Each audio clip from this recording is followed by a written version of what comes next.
కథ సముద్ర కన్యలు. అల్జియర్స్ అనే నగరంలో అబ్దుల్లా అనే యువకుడు ఉండేవాడు. అతని తండ్రి వర్తకం ద్వారా అపార ధనం సంపాదించి చనిపోయాడు. అబ్దుల్లా తన చుట్టూ ఉన్న స్నేహితులను అతనితో పాటే ఉంచుకొని వారితో కలిసి సమస్త సుఖాలు అనుభవిస్తూ వచ్చాడు. కొంతకాలానికి అతని పిత్రార్జితమంతా హారతి కర్పూరంలాగా హరించుకుపోయింది. పేదరికం వచ్చి పడేసరికి అబ్దుల్లాకు ఏమి చెయ్యాలో తోచలేదు. అతను అజ్ఞాతంగా బతుకుదామని తన గుర్రం ఎక్కి మధ్యధరా ప్రాంతం కేసి బయలుదేరాడు. దారిలో అతనికొక కీకారణ్యం తగిలింది. అందులో ఒక చోట చెట్లు అతనికి కనిపించాయి. అక్కడి దృశ్యం చూసి అబ్దుల్లా నిర్ఘాంతపడి నిలబడిపోయాడు. ఒక ఎత్తైన చెట్టు కొమ్మకు ఒక స్త్రీ తలకిందులుగా వేలాడుతూ ఉంది. అబ్దుల్లా ఆమెను సమీపించి చూశాడు. ఆమె గొప్ప సౌందర్యవతి అనటానికి ఏమీ సందేహం లేదు. ఆమె మెడపైన ఘాటు కనిపించింది. ఆ ఘాటు నుంచి 3 రక్తపు చుక్కలు దిగువన ఉన్న పళ్ళెంలో పడ్డాయి. అబ్దుల్లా వంగి ఆ రక్తపు చుక్కలను పరీక్షిస్తే అవి 3 కెంపులని స్పష్టమైంది. నిర్జీవంగా ఉన్నట్టు వేలాడే ఆ స్త్రీలో ఇంకా ఏమాత్రమైన ప్రాణం ఉన్నదేమో అని చూడటానికి అతను ఆమె శరీరాన్ని తాకటానికి ప్రయత్నించాడు. కానీ అతనికి అది సాధ్యం కాలేదు. ఆమె చుట్టూ అదృశ్యంగా ఏదో బలమైన అడ్డు ఉన్నట్టు అతనికి అనిపించింది.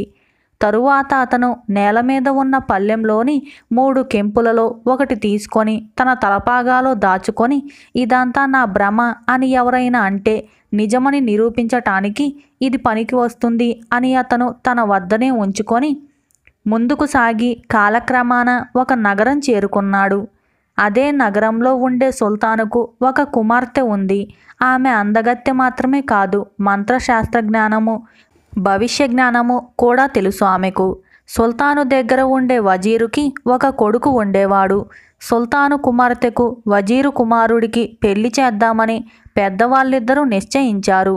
సుల్తాను కుమార్తె అందుకు వెంటనే సమ్మతించకుండా నన్ను పెళ్లాడేవాడు నా కోరికలు కొన్ని తీర్చాలి, వజీరు కొడుకు వాటిని తీర్చితే అతన్ని పెళ్లాడటానికి నాకేమీ అభ్యంతరం లేదు అని తండ్రితో చెప్పింది.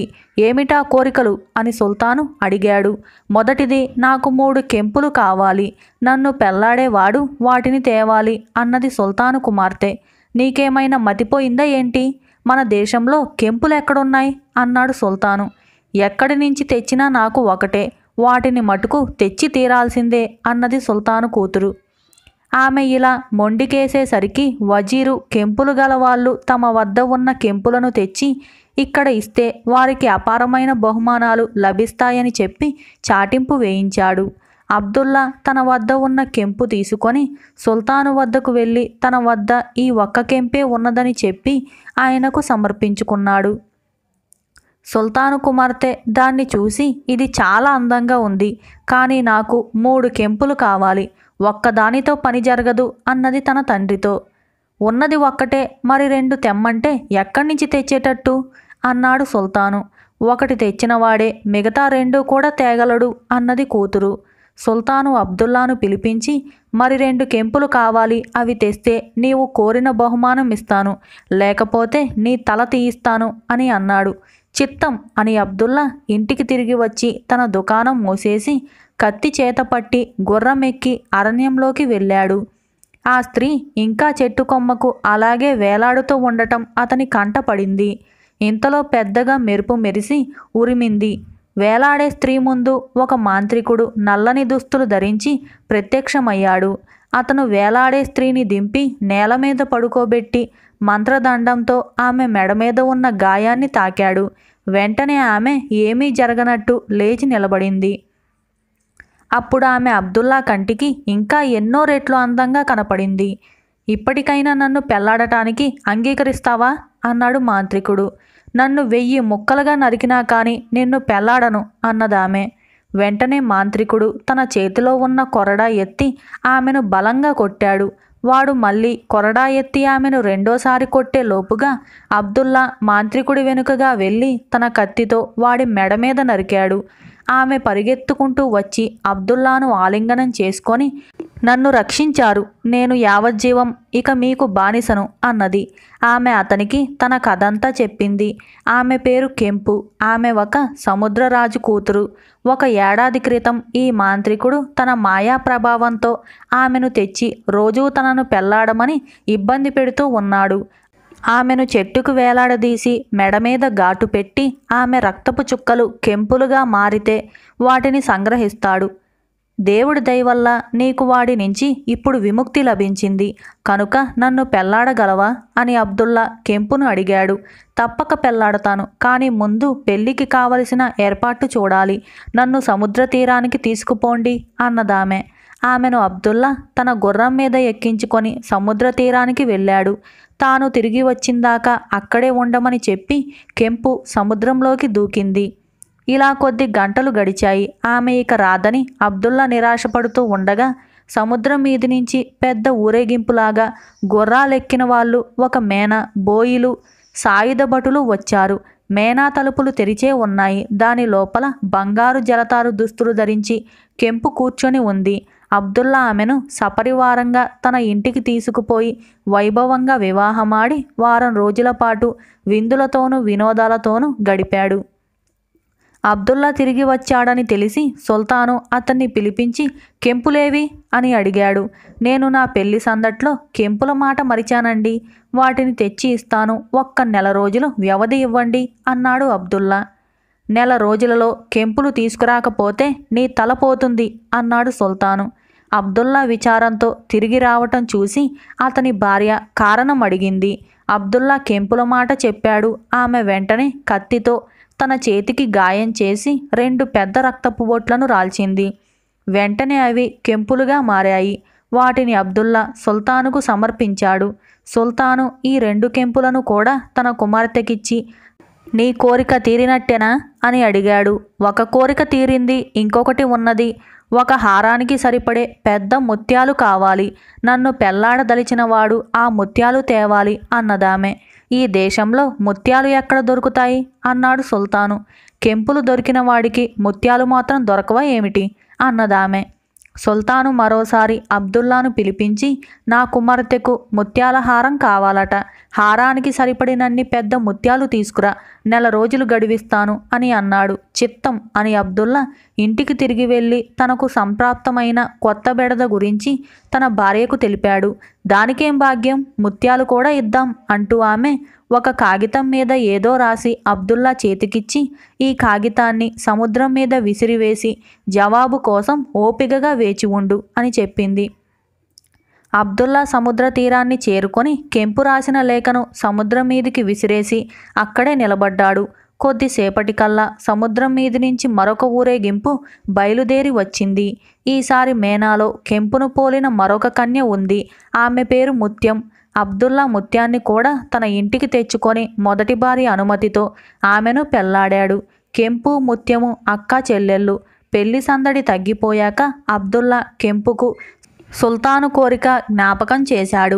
అప్పుడు ఆమె తన చెల్లెలితో ఏదో జగడం పెట్టుకొని ఆమెను నానా తిట్లు తిట్టి చివరకు దవడ పగలగొట్టేటట్టు కొట్టింది. ఇలా తిట్లు దెబ్బ తిని ముత్యం కళ్ళ వెంట జలజలా కన్నీరు రాల్చింది.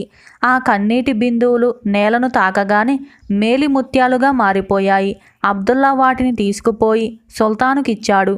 సుల్తాను వాటిని తన కుమార్తెకిచ్చి, ముత్యాలు కూడా ముట్టాయి, ఇకనైనా పెళ్లి కొప్పుకుంటావా అని అడిగాడు. నాది మరొక్క చిన్న కోరికుంది, అది కూడా తీర్చిన వాణ్ణి తప్పక పెళ్లాడుతాను. నాకు కోడిగుడ్డు పరిమాణం గల కస్తూరి కావాలి అన్నది సుల్తాను కూతురు. కస్తూరి ఎలా ఉంటుందో కూడా సుల్తాను ఎరగడు. కానీ తెచ్చేవాడు ఉన్నాడు కనుక ఆయన మళ్ళీ అబ్దుల్లాకు కబురు పంపి కోడిగుడ్డు పరిమాణం గల కస్తూరిని 1 నెల రోజుల్లో తేకపోతే తల తీసేస్తానని హెచ్చరించాడు. ఈసారి కెంపు అతనికి మరొక చీటీ ఇచ్చి సముద్రానికి పంపించింది.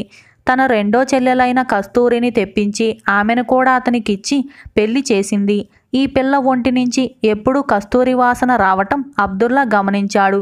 సుల్తాను పెట్టిన గడువు పూర్తి అయ్యే లోపల కెంపు కస్తూరి చేత రోజూ స్నానం చేయించింది. ఆమె స్నానం చేసిన నీరు తొట్లలో పట్టి అలా ఉంచితే దానిపైన కస్తూరి తేలేది. ఇలా రోజుల తరబడి తయారైన కస్తూరి కోడిగుడ్డంత సిద్ధం చేసి అబ్దుల్లా దాన్ని తీసుకుపోయి సుల్తానుకిచ్చాడు. సుల్తాను దాన్ని తన కుమార్తెకిచ్చి, నీ చివరి కోరిక కూడా తీరిపోయింది, ఇక ఆలస్యం లేకుండా వజీరు కొడుకును పెళ్ళాడు అని అన్నాడు. నా కోరికలు తీరటానికి వజీరు కొడుకు ఏమిటి సంబంధం? నా కోరికలు తీర్చిన వాణ్ణే పెళ్ళాడతానని మొదటి నుంచి స్పష్టంగా చెబుతున్నాను. నన్ను అబ్దుల్లాకిచ్చి పెళ్లి చేయండి అన్నది సుల్తాను కుమార్తె. 3 పెళ్ళాలున్న సామాన్య వర్తకుడిని నీవు పెళ్లాడతావా అన్నాడు సుల్తాను. అతని భార్యలందరూ సముద్ర కన్యలు, వారికి దాసీగా ఉండటానికి కూడా నేను తగను. వారి అనుగ్రహంతోనే నేను అబ్దుల్లాను పెళ్లాడగలను. అతను సామాన్య వర్తకుడా? ఏ సామాన్య వర్తకుడైనా నేను కోరిన వస్తువులు తెచ్చి ఇవ్వగలడా? మీరు గొప్పవాడనుకునే వజీరు కొడుకు తేగలిగాడా ఏమిటి అన్నది సుల్తాను కుమార్తె. ఆమెకు జవాబు చెప్పలేక సుల్తాను అబ్దుల్లాను పిలిపించి, నా కుమార్తెను పెళ్ళాడు అన్నాడు. నా 3 భార్యలు అనుమతిస్తే కానీ మీ కుమార్తెను పెళ్ళాడలేను అన్నాడు అబ్దుల్లా.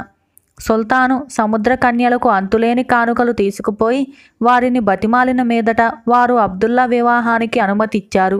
అబ్దుల్లాకు సుల్తాను కుమార్తెకు వివాహం జరిగిపోయింది.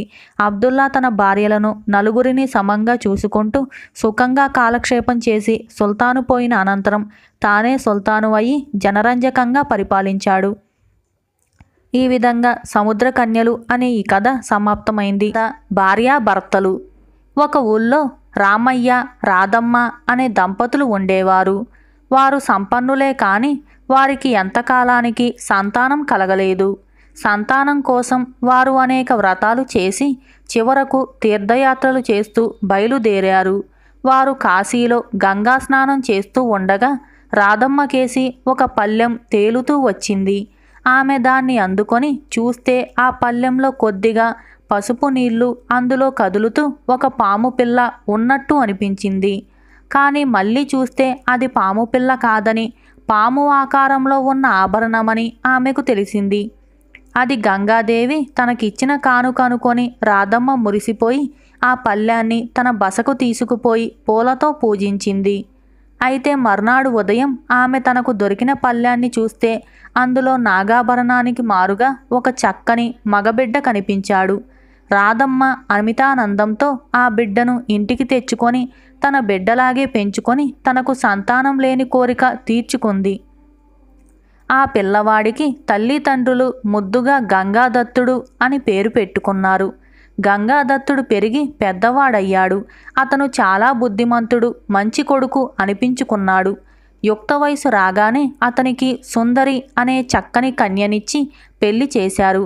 గంగాదత్తుడికి వివాహం జరిగిన కొద్ది రోజులకు ఒక ముసలిది సుందరి దగ్గరికి వచ్చి తనకు ఎవరూ లేరని, తనను తిండి పెట్టి పోషించినట్లయితే చేతనైన పనులు చేస్తూ కనిపెట్టుకొని ఉంటానని వాళ్ళని వేడుకుంది.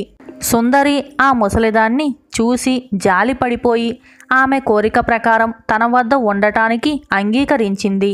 ముసలిది సుందరికి వింత వింత కథలు, కబుర్లు చెబుతూ త్వరలోనే ఆమె విశ్వాసాన్ని చూరగొన్నది. ఒకరోజు ముసలిది మాటల సందర్భంలో, నువ్వు నీ భర్త చాలా అన్యోన్యంగా ఉంటున్నారు కానీ అతన్ని గురించి నీకు ఏమీ తెలియదు, నువ్వు చాలా అమాయకురాలివి అన్నది.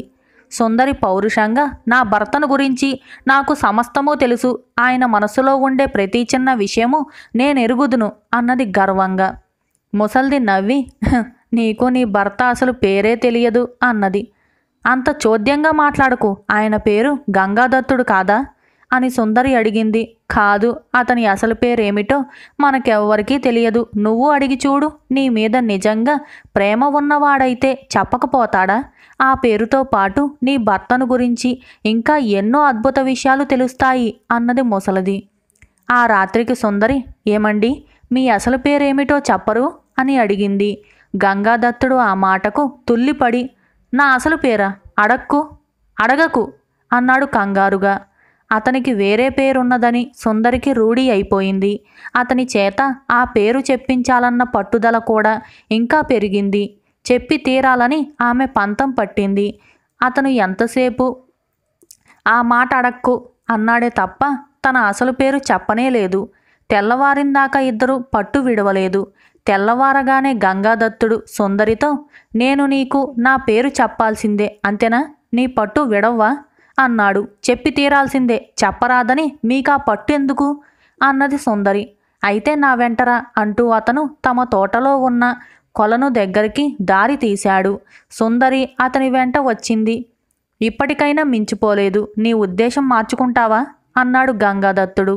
చెబుతానని తీసుకువచ్చి మళ్ళీ ఇదేమిటి? ఏమైనా సరే మీరు నాకు మీ అసలు పేరు చెప్పి తీరాల్సిందే అన్నది సుందరి మొండిగా. నేను నాగపుత్రుణ్ణి, నా అసలు తండ్రి నాకు నామకరణం చెయ్యలేదింకా అంటూ గంగాదత్తుడు కొలనులోకి దూకేశాడు. సుందరి గుండె గుబేలుమన్నది. ఆమె పెద్దపెట్టున ఏడుస్తూ, బుద్ధి తక్కువైంది, చంపలేసుకుంటాను, బయటికి రండి అంటూ కొలను చుట్టూ తిరగసాగింది. అప్పుడు ముసల్ది వచ్చి ఆమెను ఊరడిస్తూ, జరిగిన సంగతంతా నేను చెబుతాను విను. నేను కూడా నాగస్త్రీనే.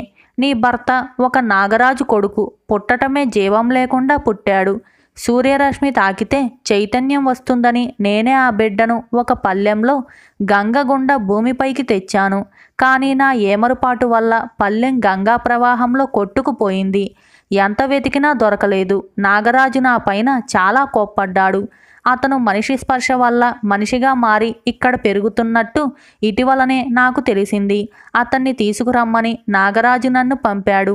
అతని అసలు పేరు అడిగినట్లయితే జన్మస్ఫురణ కలిగి పాతాళలోకానికి వస్తాడని నీ చేత అడిగించాను. ఇక నేను వచ్చిన పని తీరిపోయింది అంటూ ముసల్ది కూడా మడుగులోకి దూకింది.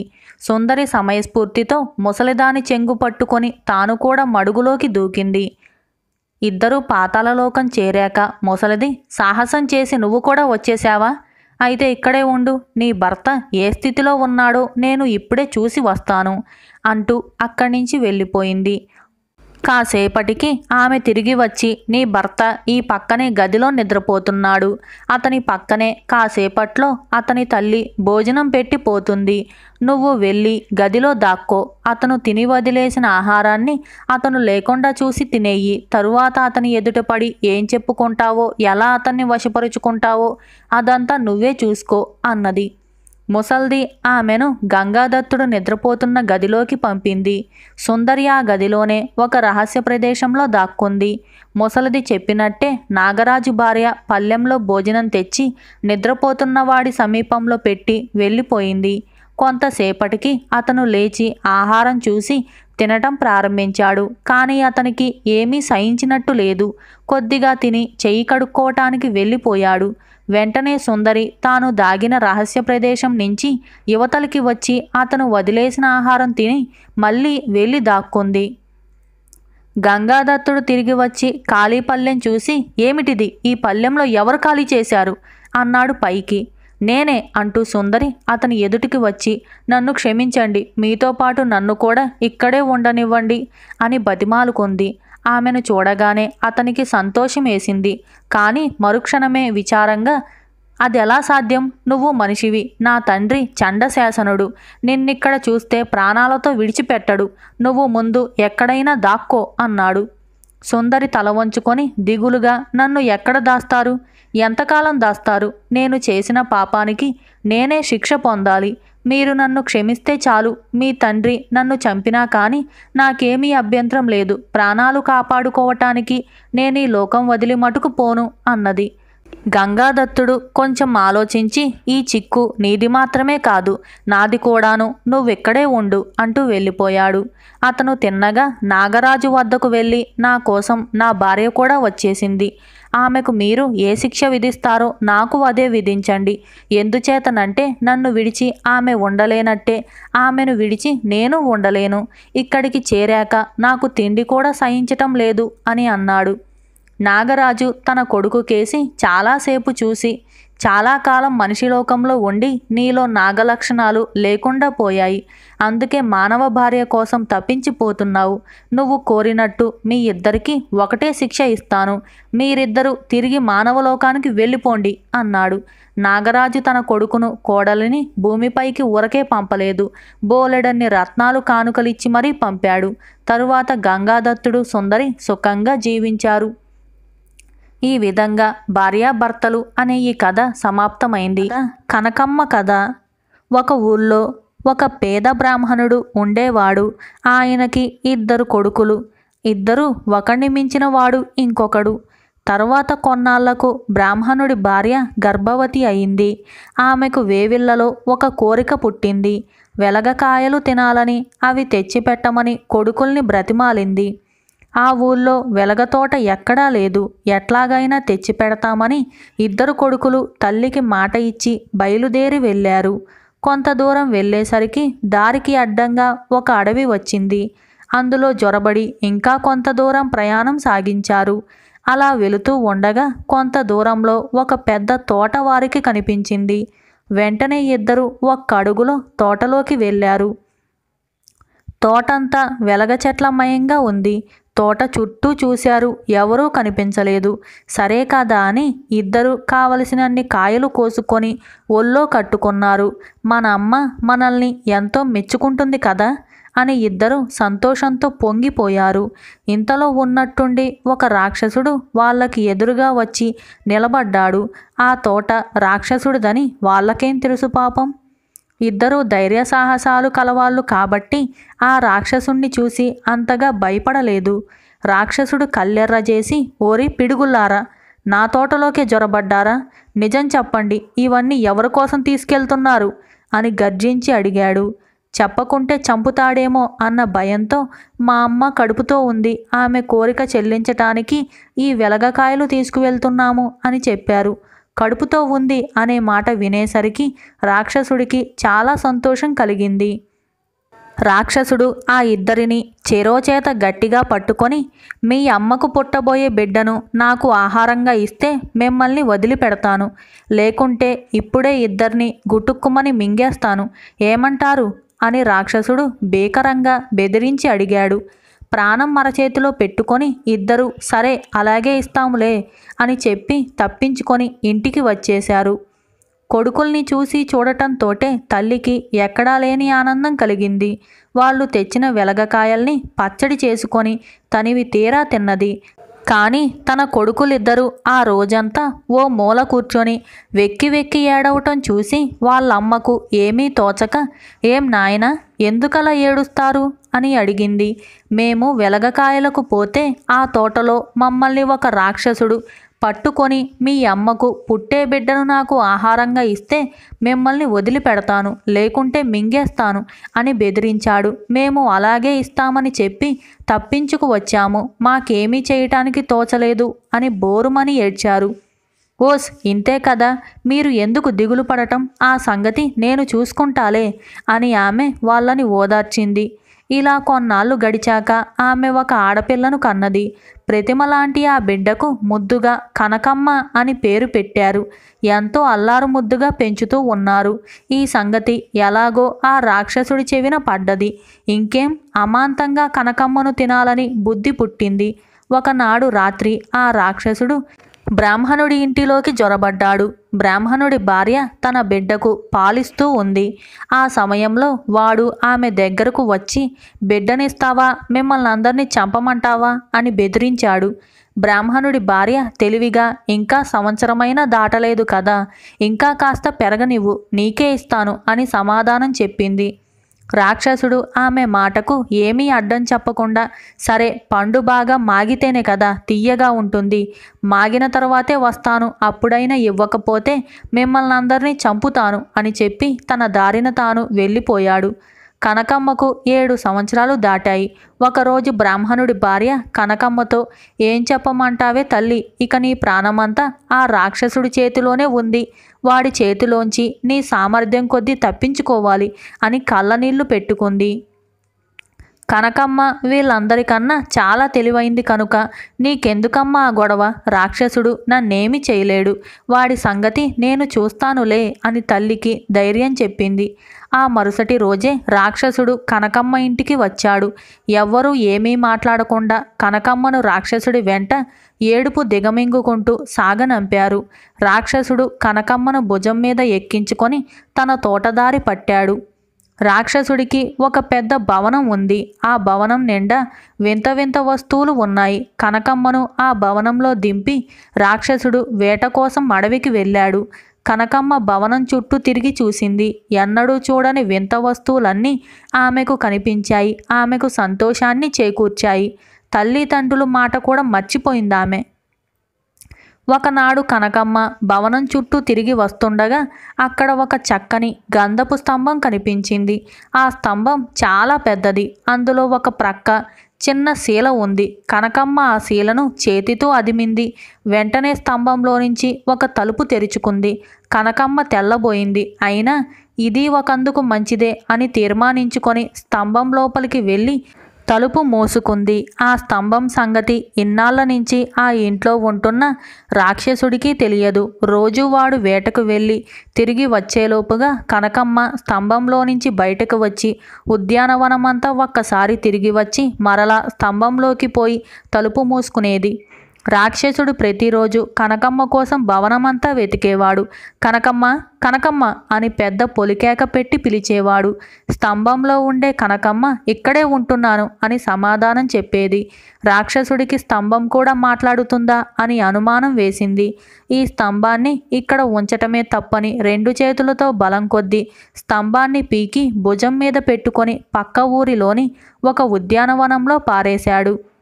ఆ ఉద్యానవనాన్ని ఆ ఊరి రాజకుమారుడు కోసమని ఆయన తండ్రి గారు నిర్మించాడు. ఆ సాయంత్రం స్తంభంలో నుంచి కనకమ్మ బయటికి వచ్చింది. ఆమెకు అదొక వింతగానే తోచింది. రాక్షసుడి పీడ తొలగింది కదా అని ఆమె సంతోషించింది. రోజు ఆ ఉద్యానవనం చుట్టూ తిరుగుతూ మంచి మంచి పువ్వులు కోసుకొని హాయిగా కాలం గడుపుతూ వచ్చింది. ఒకనాడు రాజకుమారుడు ఉద్యానవనంలో ఆడుకోవటానికి వచ్చాడు. తోటలో పువ్వులు లేకపోవటం చూసి కోపంతో ఎవరో కొత్తగా పువ్వులు దొంగలించటం ప్రారంభించారు. వాళ్ళు ఎవరైనా సరే చేతికి చిక్కారంటే వాళ్ళ పని పట్టిస్తాను చూడు అనుకుంటూ ఆ వనమంతా గాలించి చూశాడు. ఒక మూల ఎవరో చక్కటి అమ్మాయి మల్లెపూలు గిల్లుతూ ఉండటం చూసి చప్పున వెళ్ళి ఆ అమ్మాయిని దొరికావా దొంగ అంటూ గట్టిగా 2 చేతులతో పట్టుకున్నాడు. కనకమ్మ మొదట ఉక్కిరిబిక్కిరైపోయింది. రాక్షసుడేమో అని అనుకుంది. కానీ అందమైన రాజకుమారుణ్ణి చూసి సిగ్గుతో అలాగే నిలబడిపోయింది. రాజకుమారుడు కనకమ్మను చూడటంతోటే ఎలాగైనా ఈ అమ్మాయినే పెళ్లి చేసుకోవాలని తీర్మానించుకున్నాడు. ఇద్దరూ ఒకరిని ఒకరు పలకరించుకున్నారు. పెళ్లి చేసుకుందామంటే చేసుకుందాం అని అనుకున్నారు. రాజకుమారుడు కనకమ్మను రాజభవనంలోకి తీసుకెళ్లాడు. పెళ్లికి కావలసిన సన్నాహాలన్నీ చెయ్యమని మంత్రులను ఆజ్ఞాపించాడు. కనకమ్మ రాజభవనంలో ఉండే సంగతి ఎలాగో రాక్షసుడికి తెలిసిపోయింది. ఇక కనకమ్మను తినకుండా విడిచిపెట్టకూడదని నిశ్చయించుకొని గాజులమ్మేవాడి వేషంతో రాక్షసుడు రాజవీధిన గాజులమ్మ గాజులు అని వస్తూ ఉన్నాడు. పెళ్లి కూతురు కాబోయే కనకమ్మకు చేతి నిండా గాజులు తొడుక్కోవాలని కోరిక కలిగింది. వెంటనే గాజుల శెట్టికి కబురంపింది. శెట్టి వేషంలో ఉన్న రాక్షసుడు మంచి సమయం చిక్కినందుకు చాలా సంతోషించాడు. కనకమ్మ గాజులు తొడుక్కుంటుండగా మెల్లగా రాక్షసుడు ఆమె చెవిలో, నిన్ను ఈ రాత్రికే నా ఇంటికి తీసుకెళ్ళబోతున్నాను. నేనెవరనుకున్నావు? రాక్షసుణ్ణి. ఈ రాత్రికే నిన్ను పొట్టన పెట్టుకుంటా చూడు అని చెప్పి ఒక్క పరుగుతో అక్కడి నుంచి వెళ్ళిపోయాడు. ఈ సంగతి కనకమ్మ రాజకుమారుడితో చెప్పి ఎట్లాగైనా తప్పించమని వేడుకుంది. రాజకుమారుడికి ఒక ఉపాయం తోచింది. అచ్చంగా కనకమ్మ లాంటి ప్రతిమను చక్కెర పాకంతో తయారు చేయించి ఆమె పడుకునే మంచం మీద పెట్టి ఒక గుడ్డతో దాన్ని కప్పేశాడు. కనకమ్మను మాత్రం ఆ రాత్రికి మరో గదిలో పడుకోబెట్టాడు. రాక్షసుడు ఎవరికీ తెలియకుండా గదిలోకి చొరబడ్డాడు. అక్కడ మంచం మీద ఉన్న చక్కెరపాకం ప్రతిమను 2 చేతులతో ఎత్తుకొని చరచరా వెళ్ళిపోయాడు. కొంత దూరం వెళ్ళేసరికి చక్కెరపాకమంతా మెత్తగా కావటం మొదలుపెట్టింది. రాక్షసుడికి ఏమీ అర్థం కాక కొంచెమైనా కొరుక్కు తినాలని బుద్ధి పుట్టి కొంచెంగా తలపక్క కొరికాడు. తియ్యగా ఉంది. అరెరే కనకమ్మ, ఎంత తియ్యగా ఉన్నావు! భలే రుచి! నువ్వంటేనే నాకిష్టం. నిన్ను చక్కగా తింటాను. భలే తీపి కనకమ్మ అంటూ వెర్రి రాక్షసుడు చేతిలోని పాకమ్మంతా దిగమింగాడు. తెల్లవారగానే రాజకుమారుడు పంచదార పాకం ప్రతిమను చూడటానికని గదిలోకి వెళ్ళాడు. ఏముంది, పంచదార ప్రతిమ మాయమైపోవటం చూసి కనకమ్మ దగ్గరికి వెళ్ళి ఈ సంగతంతా చెప్పాడు. కనకమ్మ కూడా ఆశ్చర్యపోయింది. ఇక రాక్షసుడి భయం కూడా తొలగిపోయింది. కనకమ్మకు తన స్థితిని తల్లిదండ్రులకి అన్నతమ్ముళ్ళకి తెలియజేయాలని కోరిక కలిగింది. పరిచారకుల్ని పంపి తన దగ్గరికి అందరినీ రప్పించుకుంది. ఒక శుభముహూర్తాన కనకమ్మ రాజకుమారుణ్ణి పెళ్లి చేసుకుంది. కనకమ్మ గొప్పతనానికి ఆమె బీద తల్లిదండ్రులు అన్నదమ్ముళ్ళు ఎంతో సంతోషించారు. ఇలా కనకమ్మ కథ సమాప్తమైంది. ఇలాంటి ఎన్నో కథల కోసం like, share, subscribe and comment. Thank you for watching.